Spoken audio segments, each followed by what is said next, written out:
So I thought rather than get up and give any type of recipe for success or highlight reel, I would share my recipe for avoiding self-destruction and certainly self-paralysis.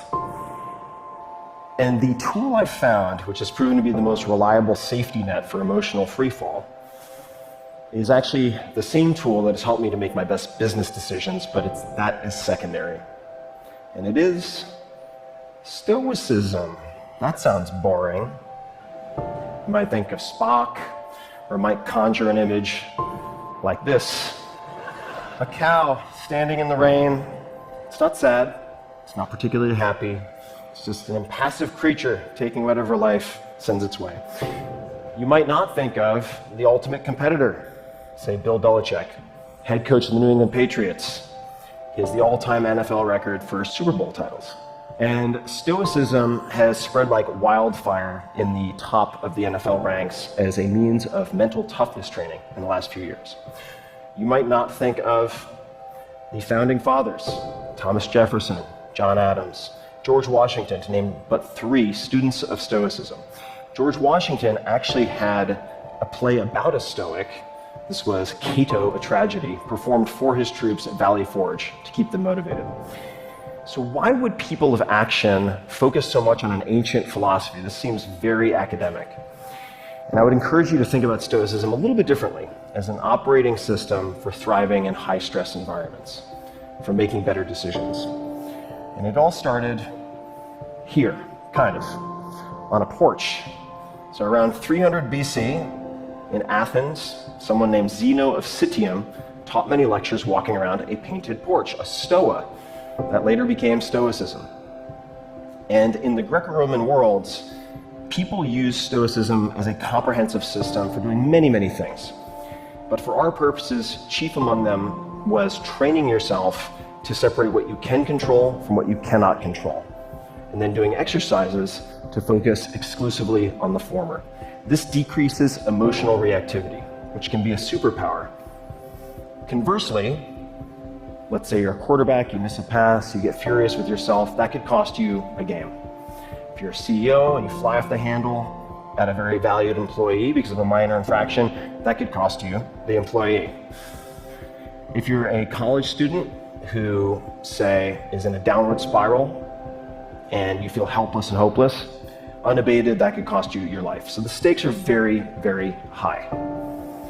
And there are many tools in the toolkit to get you there. I'm going to focus on one that completely changed my life in 2004. And it found me then because of 2 things. A very close friend, a young guy my age, died of pancreatic cancer unexpectedly. And then my girlfriend, who I thought I was going to marry, walked out. She'd had enough. And she didn't give me a Dear John letter, but she did give me this, a Dear John plaque. I'm not making this up, I've kept it. Business hours are over at 5 o'clock. She gave this to me to put on my desk for personal health because at the time I was working on my first real business. I had no idea what I was doing. I was working 14 plus hour days, 7 days a week. I was using stimulants to get going. I was using depressants to wind down and go to sleep. It was a disaster. Felt completely trapped. And I bought a book on simplicity to try to find answers. And I did find a quote that made a big difference in my life, which was, "We suffer more often in imagination than in reality," by Seneca the Younger, who's a famous Stoic writer. That took me to his letters, which took me to the exercise, premeditatio malorum, which means the premeditation of evils. And in simple terms, this is visualizing the worst case scenarios in detail that you fear, preventing you from taking action so that you can take action to overcome that paralysis. My problem was monkey mind, super loud, very incessant. Just thinking my way through problems doesn't work. I needed to capture my thoughts on paper, so I created a written exercise that I called fear setting, like goal setting for myself. And it consists of 3 pages. Super simple. The first page is right here. What if I ... question mark. This is whatever you fear, whatever is causing you anxiety, whatever you're putting off. Could be asking someone out, ending a relationship, asking for a promotion, quitting a job, starting a company, could be anything. For me, it was taking my first vacation in 4 years and stepping away from my business for a month to go to London, where I could stay in a friend's room for free, to either remove myself as a bottleneck in the business or shut it down. In the first column, define, you're writing down all of the worst things you can imagine happening if you take that step. And you want 10 to 20. I'm not going to go through all of them, but I'll give you 2 examples. So one was, I'll go to London, it'll be rainy, I'll get depressed, the whole thing will be a huge waste of time. Number 2, I'll miss a letter from the IRS, and I'll get audited, or raided, or shut down, or some such. And then you go to the prevent column. In that column, you write down the answer to, what could I do to prevent each of these bullets from happening, or at the very least, decrease the likelihood, even a little bit. So if we're getting depressed in London, well, I could take a portable blue light with me and use it for 15 minutes in the morning. I knew that helped to stave off depressive episodes. For the IRS bit, I could change the mailing address on file with the IRS so the paperwork would go to my accountant instead of to my UPS address. Easy peasy. Then we go to repair. So if the worst case scenario has happened, what could you do to repair the damage, even a little bit? Or who could you ask for help? So in the first case, London, well, I could fork over some money, fly to Spain, get some sun, undo the damage if I got into a funk. In the case of missing a letter from the IRS, I could call a friend who is a lawyer or ask, say, a professor of law what they would recommend, who I should talk to, how had people handled this in the past. So one question to keep in mind as you're doing this first page is, has anyone else in the history of time, less intelligent or less driven, figured this out? Chances are the answer is yes. The second page is simple. What might be the benefits of an attempt or a partial success? So you can see we're playing up the fears and really taking a conservative look at the upside. So if you attempted whatever you're considering, might you build confidence, develop skills, emotionally, financially, otherwise? What might be the benefits of, say, a base hit? Spend 10 to 15 minutes on this. Page 3. This might be the most important, so don't skip it. The cost of inaction. Humans are very good at considering what might go wrong if we try something new, say, ask for a raise. What we don't often consider is the atrocious cost of the status quo, not changing anything. So you should ask yourself, if I avoid this action or decision, and actions and decisions like it, what might my life look like in, say, 6 months, 12 months, 3 years? Any further out, it starts to seem intangible. And really get detailed. Again, emotionally, financially, physically, whatever. And when I did this, it painted a terrifying picture. I was self-medicating. My business was going to implode at any moment, at all times, if I didn't step away. My relationships were fraying or failing.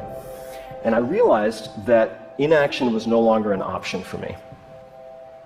Those are the 3 pages, that's it, that's fear setting. And after this, I realized that on a scale of 1 to 10, 1 being minimal impact, 10 being maximal impact, if I took the trip, I was risking a 1 to 3 of temporary and reversible pain for an 8 to 10 of positive, life-changing impact that could be semi-permanent. So I took the trip.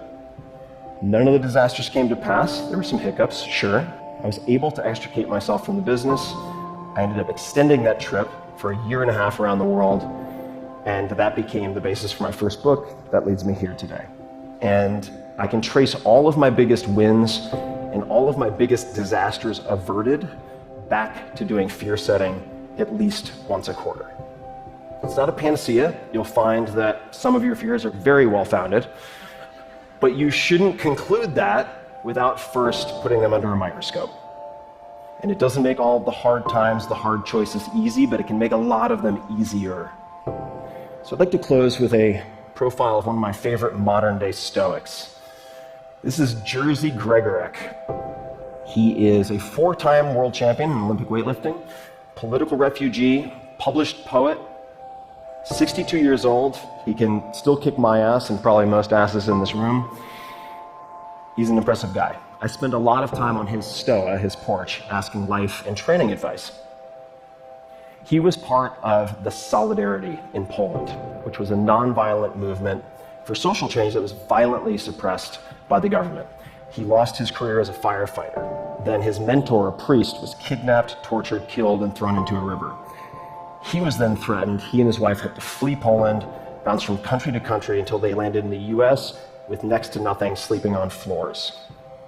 He now lives in Woodside, California, in a very nice place. And of the 10,000 plus people I've met in my life, I would put him in the top 10 in terms of success and happiness. And there's a punchline coming, so pay attention. I sent him a text a few weeks ago asking him, had he ever read any Stoic philosophy? And he replied with 2 pages of text. This is very unlike him. He is a terse dude. And not only was he familiar with Stoicism, but he pointed out for all of his most important decisions, his inflection points, when he stood up for his principles and ethics, how he had used Stoicism in something akin to fear setting, which blew my mind. And he closed with 2 things. Number 1, he couldn't imagine any life more beautiful than that of a Stoic. And the last was his mantra, which he applies to everything, and you can apply to everything. Easy choices, hard life. Hard choices, easy life. The hard choices, what we most fear doing, asking, saying, these are very often exactly what we most need to do. And the biggest challenges and problems we face will never be solved with comfortable conversations, whether it's in your own head or with other people. So I encourage you to ask yourselves, where in your lives right now might defining your fears be more important than defining your goals? Keeping in mind all the while the words of Seneca, we suffer more often in imagination than in reality.